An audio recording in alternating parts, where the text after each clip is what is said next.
Welcome to ETEC 520, Planning and Managing Technologies in Higher Education. My name is Mark Bullen.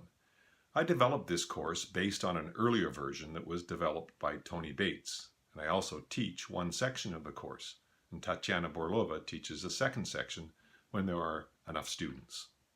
As you've no doubt already noticed, all of the course content is on this WordPress website, and when we only use the UBC Learning Management System Canvas for the discussions, the assignment Dropbox, and the gradebook.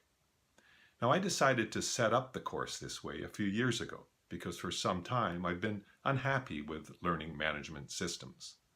As a course developer and instructor, I've always found them difficult to use, and most students I talk to have been less than enthusiastic about using them. They aren't easy to navigate, and they make developing and updating a course a difficult and frustrating experience. But beyond the technical issues is the fact that they are closed systems. Only registered students are able to access and see the content, and even registered students have time-limited access. And I believe strongly in providing open access to educational resources, and by placing the course content in WordPress, it makes it freely available to anybody with an internet connection. No registration or login is required. As well, by using WordPress, I'm able to use other tools such as embedding RSS feeds, bookmarking, and blogging.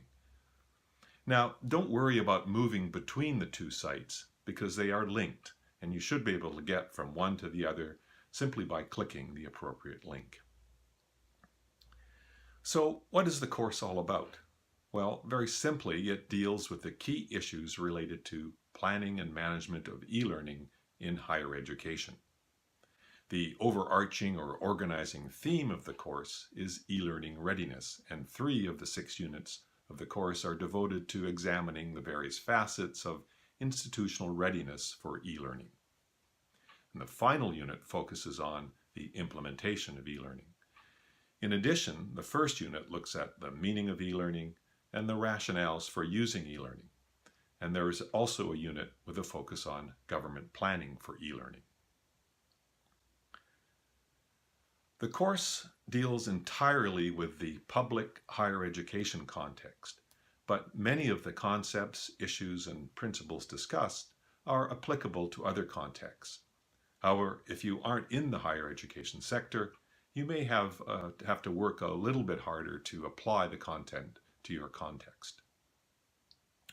There's also an introduction that provides an overview of the course, all of the administrative information, assignment details, a course schedule, how to navigate the course, and the expectations for the online discussions.